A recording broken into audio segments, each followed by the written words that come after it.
साल पहले सन 2019 के आखिर में रियल एस्टेट टाइकून मलिक रियाज ने बरतानिया की नेशनल क्राइम एजेंसी के साथ आउट ऑफ कोर्ट सेटलमेंट करके 190 मिलियन पाउंड की रकम अदा की थी। दिलचस्प बात यह है कि सेटलमेंट के नतीजे में मलिक रियाज या बैरिया टाउन के ऊपर किसी भी किस्म का इल्जाम साबित ना होने का तासुर दिया गया, लेकिन बरतानिया की नेशनल क्राइम एजेंसी का मैंडेट ही मनी लॉन्ड्रिंग या मुजरिमाना सरगर्मियों के जरिए से नाजायज पैसा इकट्ठे करने की तहकीकात के गिर्द घूमता है। इस सेटलमेंट से मुतालिक पाकिस्तानी हुकूमत या बरतानवी नेशनल क्राइम एजेंसी की जानिब से कुछ वाज़ेह तफसीलात सामने नहीं लाई गई थी, जिसकी वजह से दोनों पार्टियों के दरमियान इंकिशाफ ना किए जाने वाले मुआहदे को बुनियाद बनाया गया था। लेकिन गुज़श्ता हफ्ते डॉन की इन्वेस्टिगेटिव जर्नलिस्ट नाजिया सैयद अली की शाया होने वाली एक तफसीली इन्वेस्टिगेटिव रिपोर्ट ने इस कहानी से मुतालिक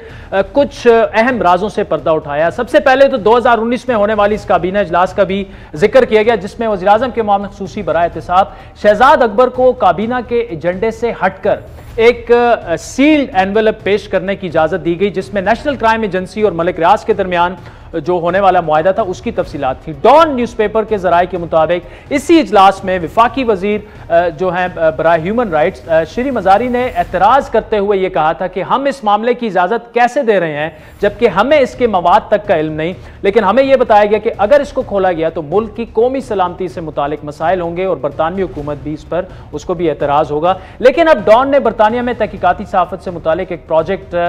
फाइनेंस इन कोर्ट की मदद से कुछ दस्तावेजात हासिल की हैं, जिसने इस मामले की कुछ नुमाया जो पिक्चर है वो सामने अब रख दी है। मलिक रियाज और एनसीए के दरमियान होने वाली सेटलमेंट पाकिस्तानी अवाम के लिए इसलिए भी अहम है क्योंकि इस डील को मलिक रियाज ने खुद पर सुप्रीम कोर्ट की जानिब से लगाए गए जुर्माने की रकम अदा करने के लिए इस्तेमाल करने का जो है वो ऐलान किया था। आपको याद दिलाते चले कि मार्च 2019 में सुप्रीम कोर्ट ने कराची में हजारों एकड़ जमीन पर गैर कानूनी कब्जा करके बैरिया टाउन बनाने के जुर्म में 460 अरब रुपए का जुर्माना जमा कराने का बैरिया टाउन को हुक्म जारी किया था। 460 अरब रुपए जो कि तकरीबन 3 अरब डॉलर की रकम बनती है, एक तारीखी रकम थी, लेकिन पाकिस्तानी हुकूमत की मदद से बरतानवी नेशनल क्राइम एजेंसी से होने वाली सेटलमेंट ने मलिक रियाज को एक हैरान कुन सहूलत दिलवा दी।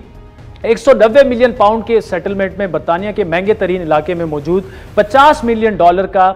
वन हाइट पार्क पैलेस भी शामिल था, जिसको साबिक वज़ीर-ए-आज़म नवाज शरीफ के बेटे हसन नवाज ने 2007 में खरीदा। इस प्रॉपर्टी को हसन नवाज ने 2016 में 42.5 मिलियन पाउंड में ब्रिटिश वर्जन आइलैंड में कायम जो अल्टीमेट होल्डिंग्स मैनेजमेंट नामी कंपनी है उसको बेच दिया था। अब इस कंपनी की जानिब से मलिक रियाज के बेटे अली रियाज मलिक ने दस्तखत किए थे, लेकिन मतलब खरीदने वाले वो थे। दिलचस्प बात यह है कि इस खरीदो फरोख्त से चंद हफ्ते पहले ही international consortium of investigative journalist ने शरीफ खानदान से राब्ता किया था, जो बाद में पनामा पेपर्स के तौर पर सामने आया। एक और अहम बात यह है कि बरतानवी लैंड रजिस्ट्री में मौजूद जो दस्तावेजात हैं उनके मुताबिक इस प्रॉपर्टी के खिलाफ चार्ज भी उसी वक्त दर्ज हुआ जब उसकी फरोख्त रजिस्टर हुई। 2019 में मलिक रियाज की बरतानिया से 190 मिलियन पाउंड की सेटलमेंट उस वक्त मुतासिर हुई जब अकाउंट फ्रीजिंग ऑर्डर नामी एक कानून लागू हुआ बरतानिया में, जिसके तहत कानून नाफिज करने वाले इदारों को मशकूक सरगर्मियों के खिलाफ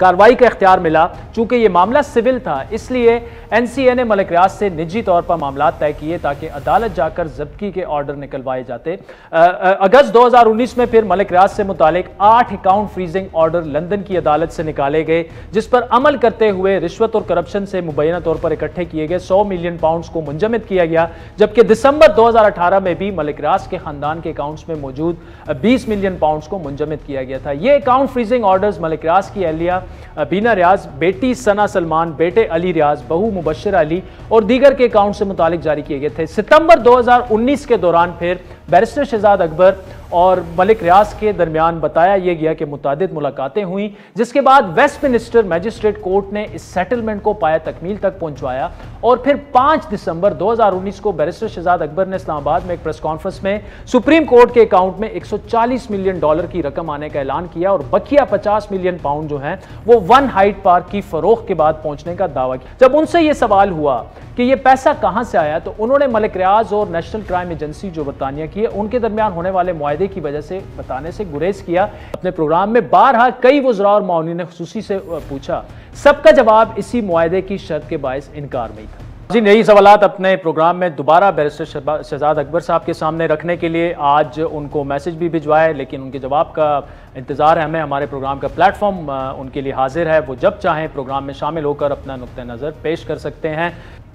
दूसरी जानिब 22 नवंबर 2019 में वेस्टमिनिस्टर की अदालत ने मलिक रियाज के अकाउंट्स को मुंजमद करने का ऑर्डर खत्म किया और फिर उन्हीं अकाउंट से 140 मिलियन पाउंड रकम सुप्रीम कोर्ट के उस अकाउंट में ट्रांसफर हुई जो अकाउंट मलिक रियाज पर आयद 460 अरब रुपए के जुर्माने की अदायगी के लिए खोला गया था। यानी मलिक रियाज ने जो रकम बरतानिया में मुबैना तौर पर मशकूक जराए से हासिल की, जमा की, वही रकूम पाकिस्तान में उन्हीं के एक और जो गैर कानूनी अमल था उस पर आयद होने वाले जुर्माने की मद में अदा की गई। सितम ज़रीफ़ी यही है कि जो हुकूमत एहतसाब और माफिया को ना छोड़ने के दावे करती है, बाहर पड़ा पाकिस्तानी पैसा वापस लाने के वादे करती है, उसी हुकूमत ने एक बासर शख्सियत की वो रकम जो मुबैना तौर पर गैर कानूनी तरीके से लंदन में जमा की गई थी, फिर बरतानवी हुकूमत ने उसको मुंजमद किया, उसी रकम को पाकिस्तानी हुकूमत की मदद से वापस उसी शख्स के अकाउंट में ट्रांसफ़र करवाया गया और फिर उसी रकम को उसी शख्सियत ने पाकिस्तान में गैर कानूनी अमल की पादाश में जुर्माने के तौर पर इस्तेमाल किया। दूसरा बड़ा सवाल वज़ीर-ए-आज़म के मामसूसी शहजाद अकबर से भी बनता है, जिन्होंने पर काबीना इजलास में एक नॉन एजेंडा आइटम को शामिल कराकर